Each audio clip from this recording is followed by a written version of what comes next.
Welcome to the Soul Grit Podcast. I'm Ann Taylor McNeese, and I'm a licensed marriage and family therapist. I also love Jesus, and I'm passionate about all things gospel and therapy. I created Soul Grit to be at the intersection of mental health and Christian faith. Christ followers need a place to ask questions and get answers about mental health. Join me as we dive into real stories and real questions from people who want to honor God with their hearts, souls, and minds.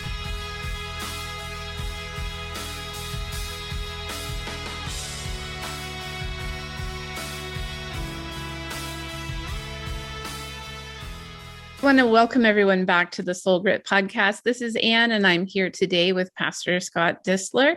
He is a writer and a pastor up in northern Michigan, and we met through a podcasting group, and he said, I have a story that might fit with what you're doing here. So I invited him to come and talk to us, and he sent me his book. And, I'm new in this podcasting journey, and this was actually the first time an author sent me a book. So I felt really excited about that. And I read the book really quickly so I could get to this interview.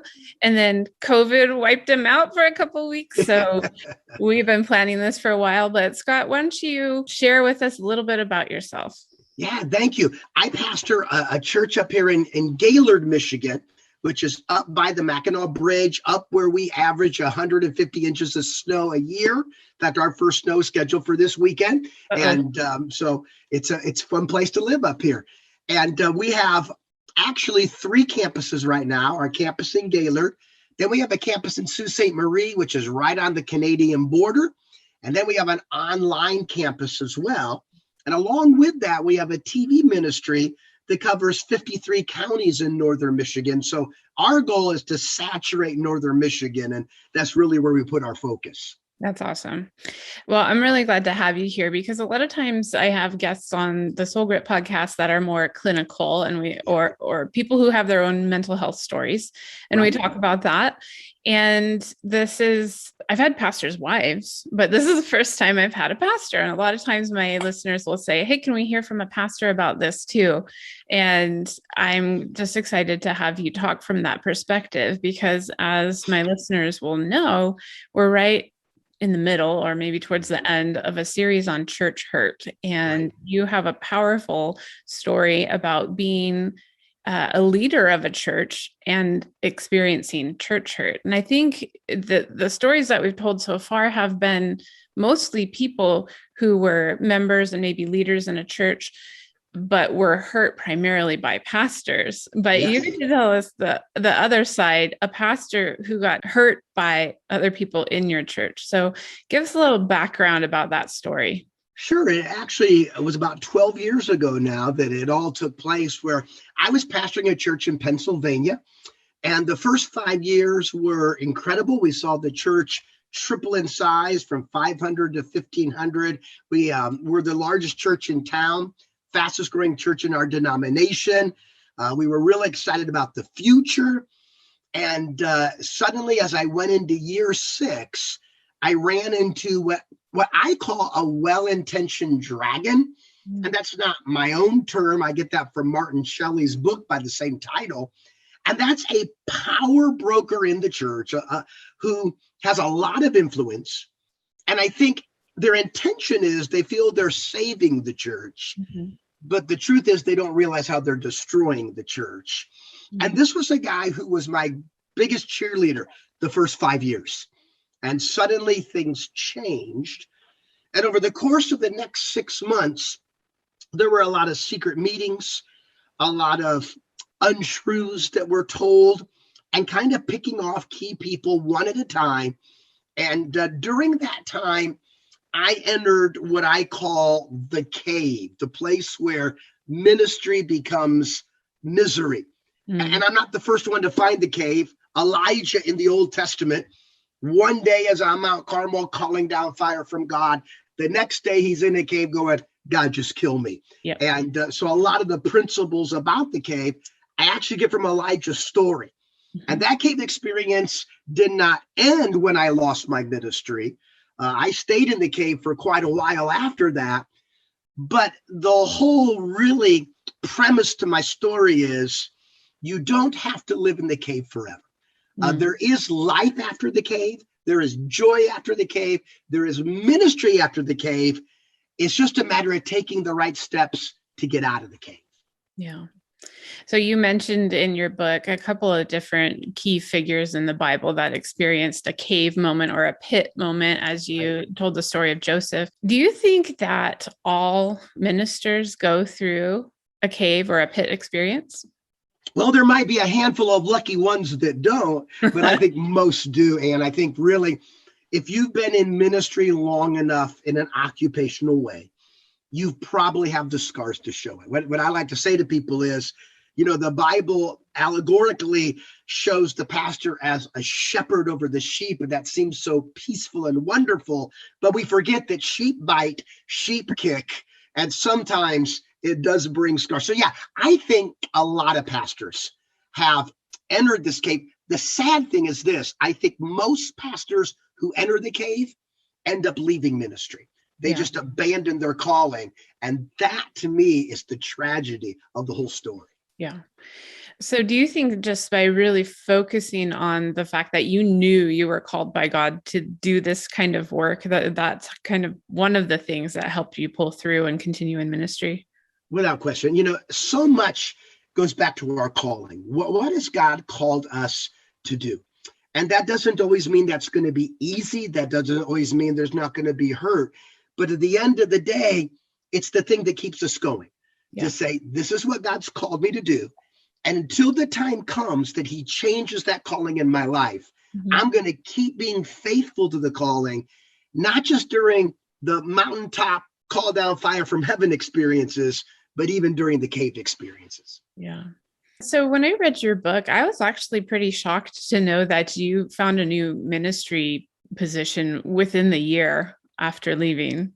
Yeah, God was so gracious in that, because that 6 months in between seemed like 40 years in the wilderness. Yeah. I think in the book I talked about, for 6 months I worked in a state farm office, and it felt like a wilderness for me. But in an amazing way, God opened up a new door that I did not expect. We never expected to land in northern Michigan, that's for sure. In fact, I remember the Sunday we candidated, they were going to vote on us the next week. My wife and I are driving back to the airport. I said, honey, what do you think? She said, I know God's called us here. I just don't know why. Yeah. And but it was obvious he did call us here. Now, on one hand, and that was very good because I was able to get back in ministry quick. But on the other hand, that made that transition back in difficult because I was still wounded. Yeah. I still had all kinds of fear in my own life. And so the first year or so back into ministry was not an easy year. It was hard to have joy. It was hard to trust people. It was a tough year. Yeah. And how many years are you in now in Michigan? I've been up here for 10 and a half years now. Actually, the longest stint I've ever been anywhere. Well, that was surprising, huh? Yeah. I didn't know I'd last this long up here, but it's been good. So that first year was difficult. You had that 6 months in the wilderness, and then you had that initial year there where you were still working through things. And then how long would you say it took you to feel like, I've got the healing that I need to be able to move forward, I'm doing okay, I trust people again, all of those things? I think in a large way, it took another 2 to 3 years. I remember when I was meeting with a counselor during the time I was in the cave. And one of the things he said to me, he said, Scott, when a ministry ends like you did, it's kind of like going through a divorce. Yep. And he said, what I have found is however long you were together, it takes about half that long to really heal. Yeah. I was there for 6 years. So it took about 3 years to get to the point that I really felt like I can trust again. Now, that didn't mean that there weren't still some times of doubt. 12 years into it now, almost, there's still those times of doubt. Someone will say something that will trigger something, and I'll become suspicious, even though there's really no need to be suspicious. The long answer is it took about 3 years to really work through that. Yeah. So you're finding that estimate that your counselor gave was a pretty good estimate of how it was for me. Yeah. I mean, it was kind of, which made me really glad I hadn't been at the previous church 20 years, so, right.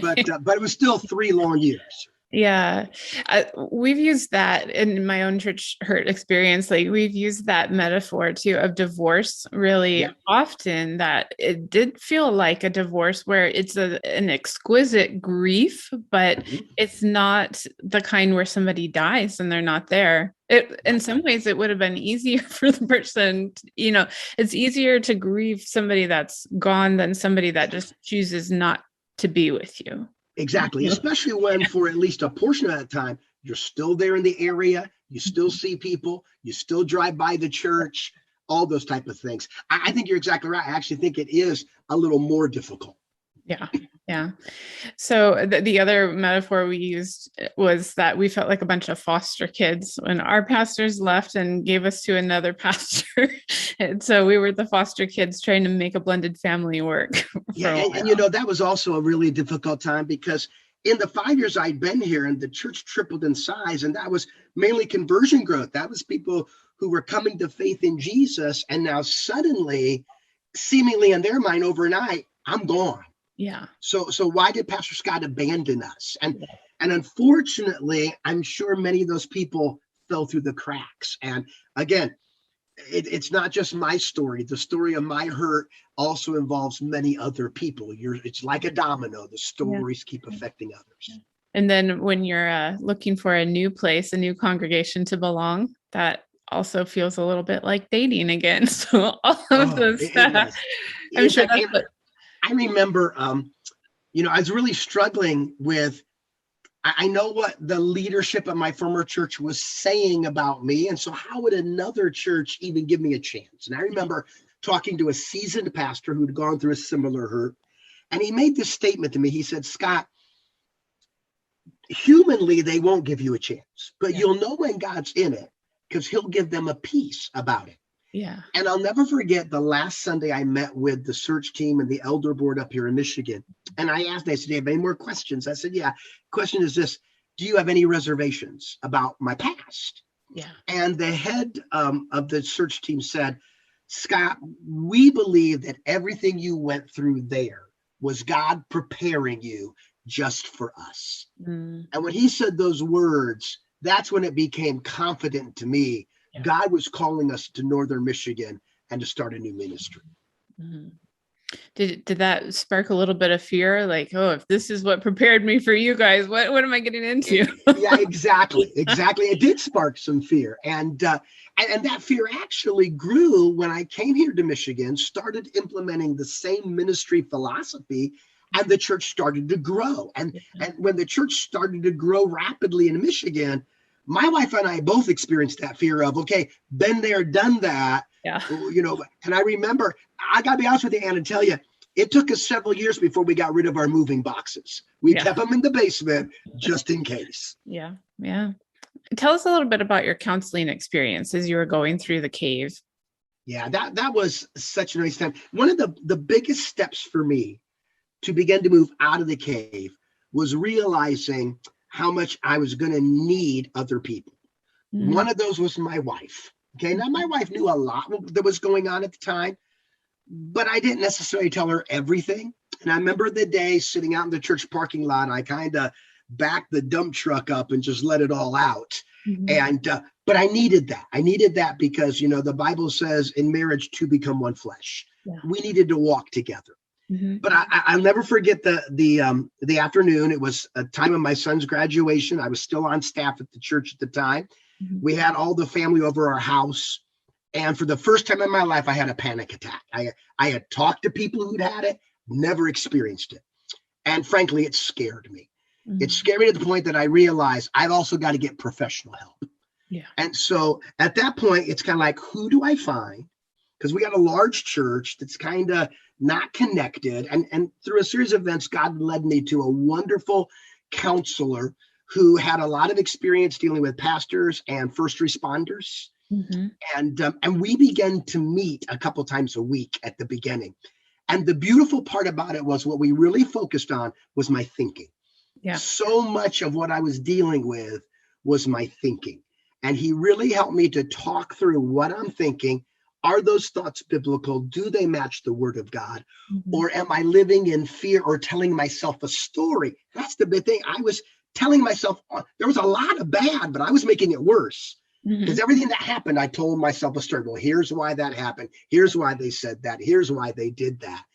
He really helped me to be able to work through and navigate that. Yeah.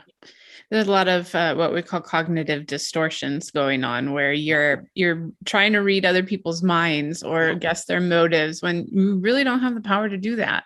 Yeah, and that was the worst part. And that's the thing that kept driving me deeper into the cave, is that suspicion. Because I would see an elder talking with somebody out in the foyer of the church, and my mind automatically said, they're talking about you. And I didn't know they were talking about me, but that's what my mind told me. And I would go deeper into the cave, into an isolation. I pulled away from everybody. And that was one of the things that led me deep into it, was that cognitive distortion. Yeah. Yeah. And then the isolation, and just, you can't fish out the truth when you're all by yourself. Right. And that's what was leading to hopelessness.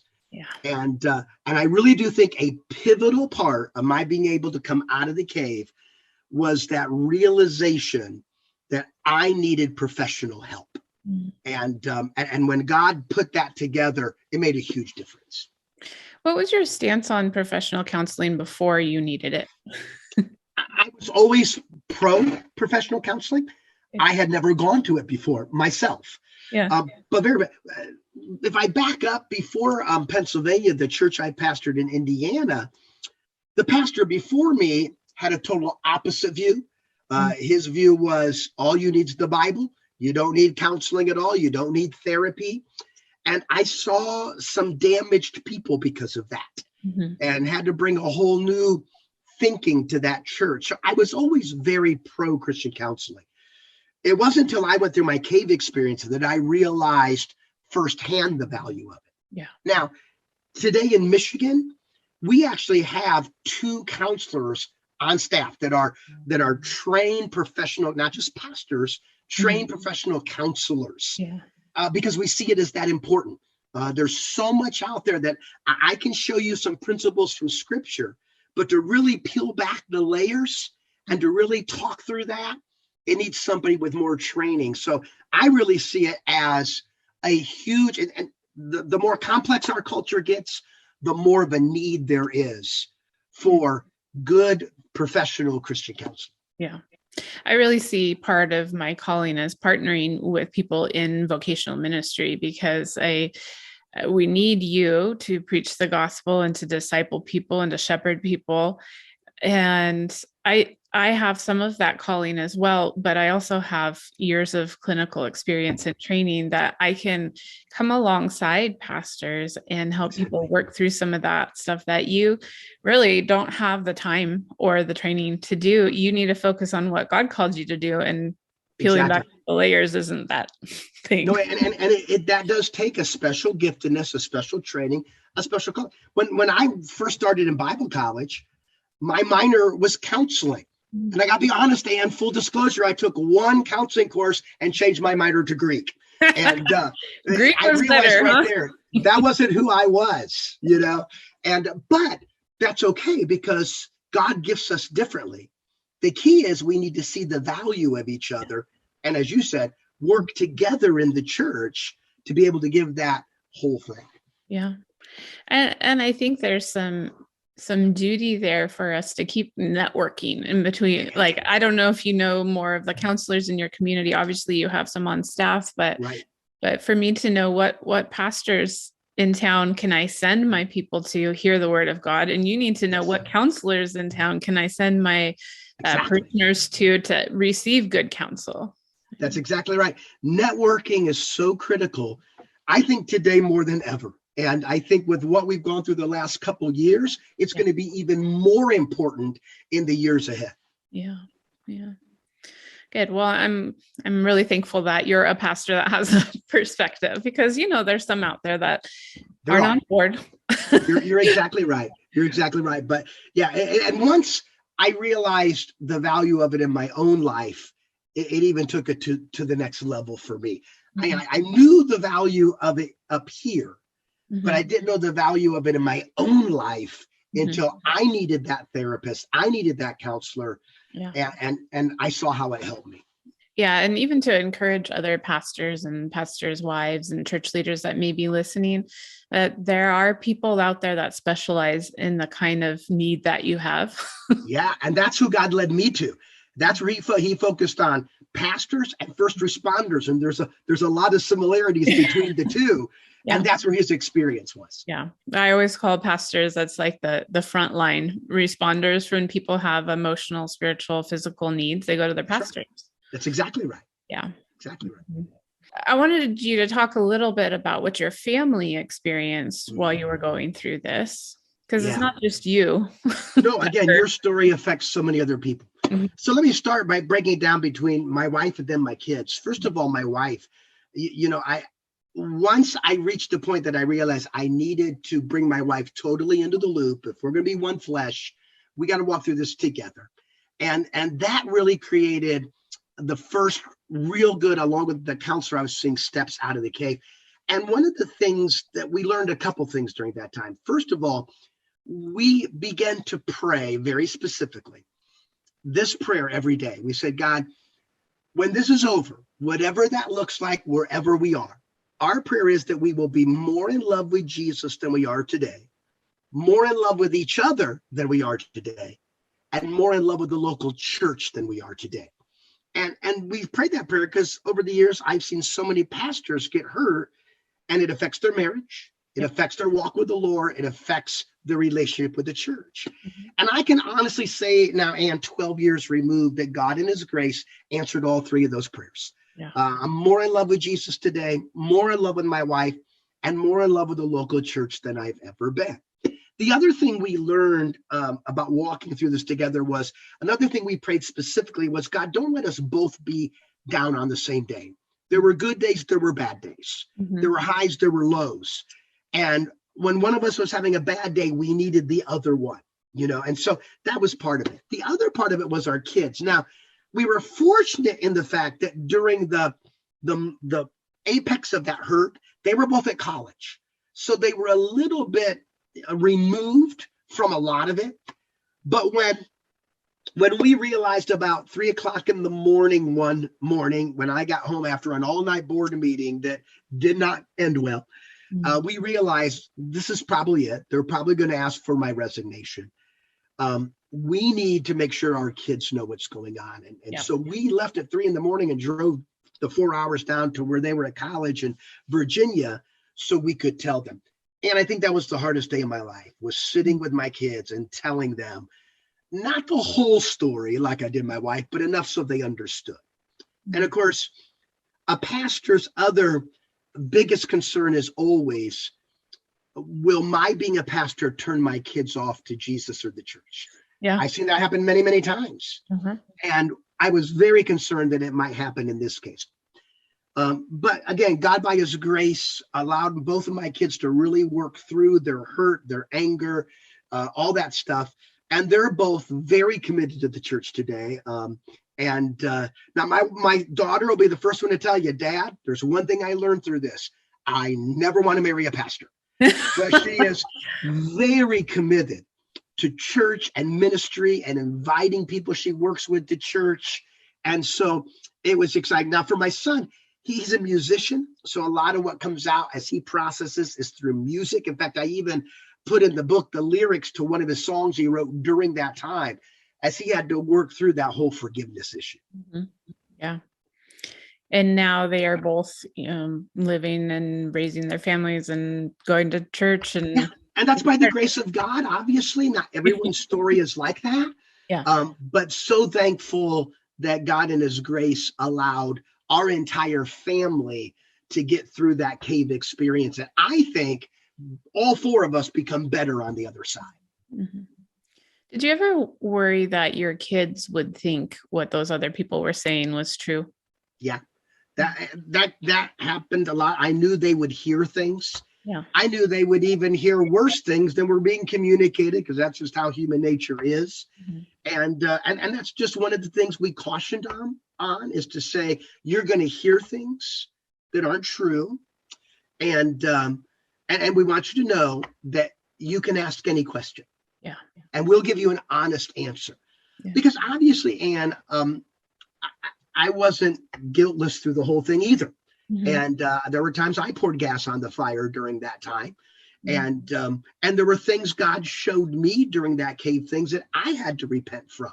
So we really gave them permission to talk about it with someone that they trusted and Mhm. ask whatever questions they needed to ask.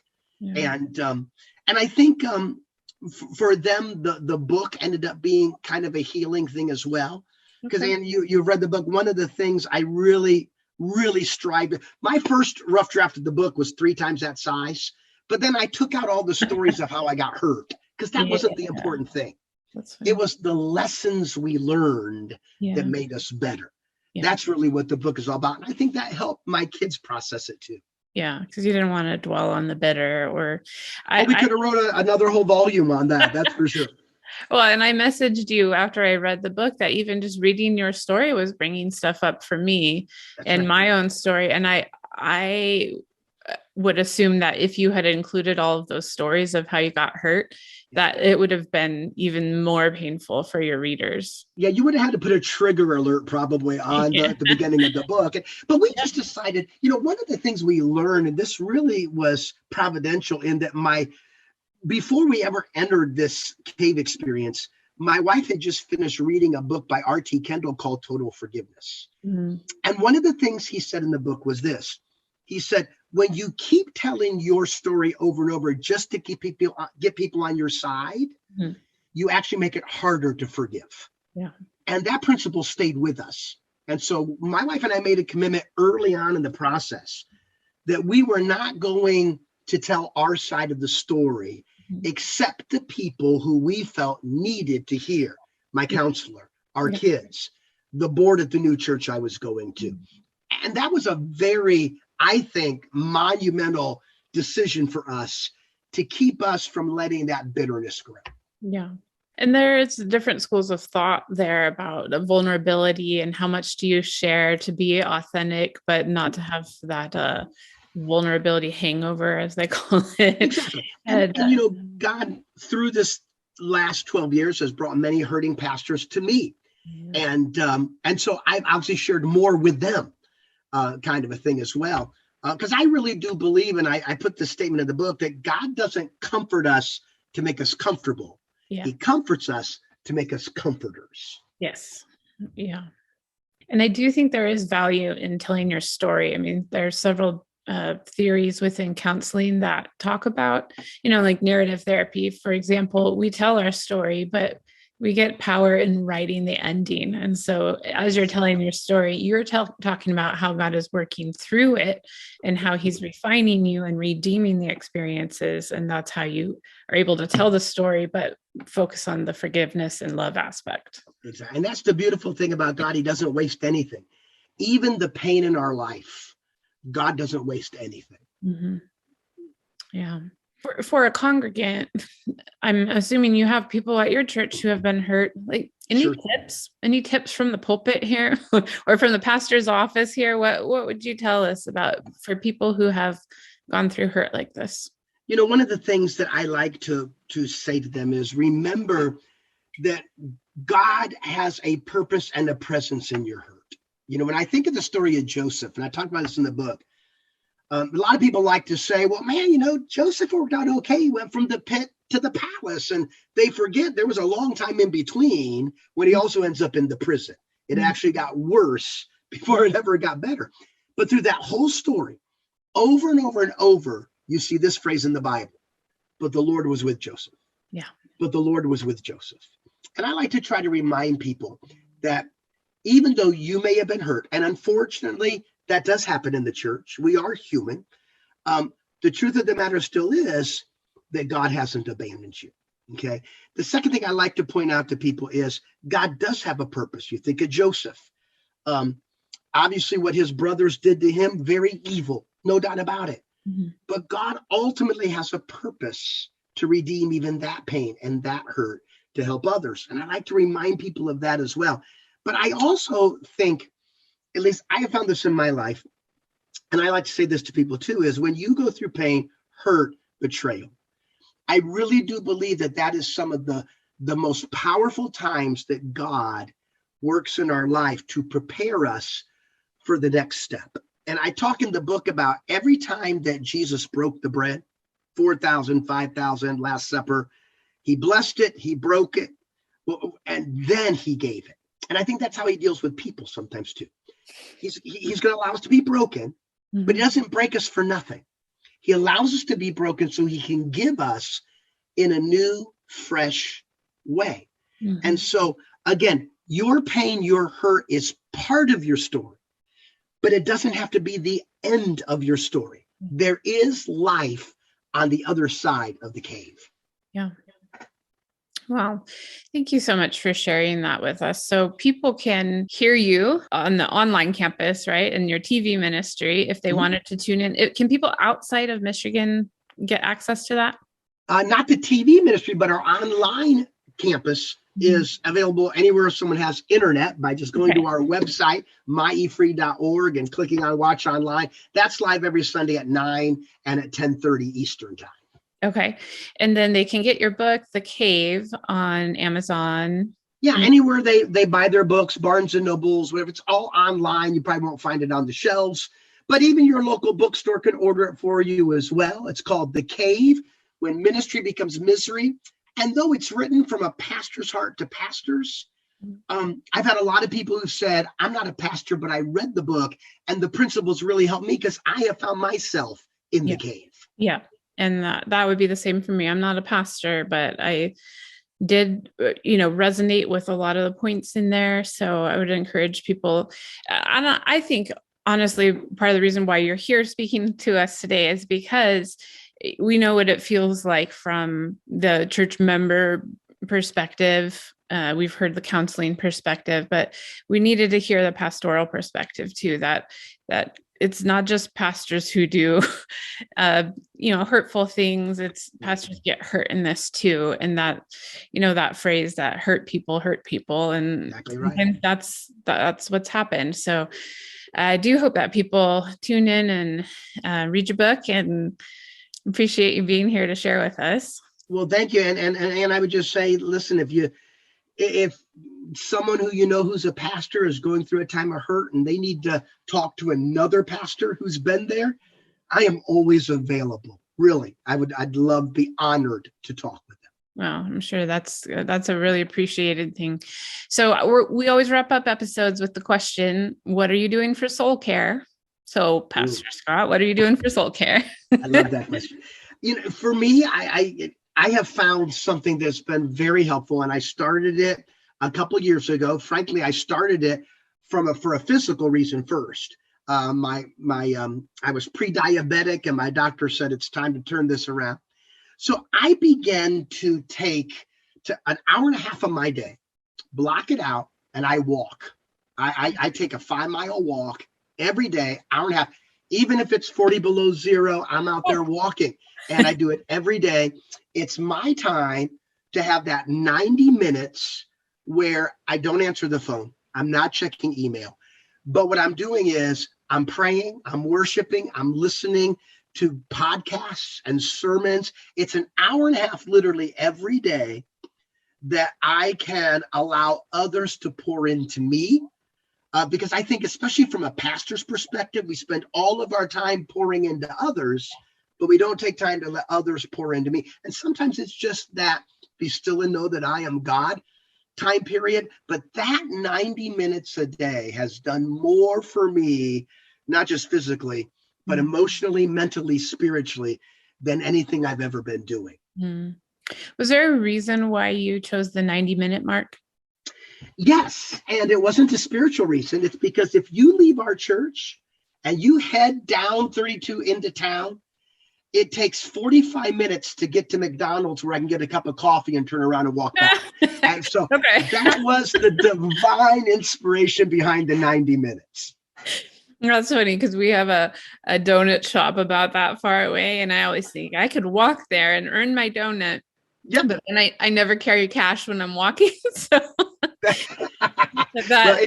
it's protection. Everyone around here knows they'll see me walking. It was not a big town. They'll see me walking. In fact, one day I got back from my walk and there were Michigan State troopers in the church parking lot wanting to see me. I thought, what did I do? They said, we love that you walk every day, even when it's like blizzard conditions out. But would you please wear this safety vest? And they gave me a Michigan State Police safety vest that I now wear every single day. That's funny. You're part of the state troopers, huh? There you go. How about that? That's great. I do know a lot of people who are listening are going to feel like, 90 minutes, that is more than I can do. But I know just from my own experience in counseling and learning more about fitness and how that affects our mental and spiritual health, that 15 or 20 minutes will help you too. Any amount can help. For me, 90 minutes is when you think about it, a small percentage of your day. Yeah. And I just come to the point where it's like the oasis in my day, and it really is. And there's some days it's like, I can't wait till it's time to take that walk. Yeah, I can see that. All right. Well, I really appreciate you sharing all of that with us, and thanks for being here, and I wish you well. Thank you, Ann. It was great being with you. The Soul Grit podcast is a production of Soul Grit Resources. You can find more at soulgritresources.com or on the socials at Soul Grit Resources. You can email me at info@soulgritresources.com.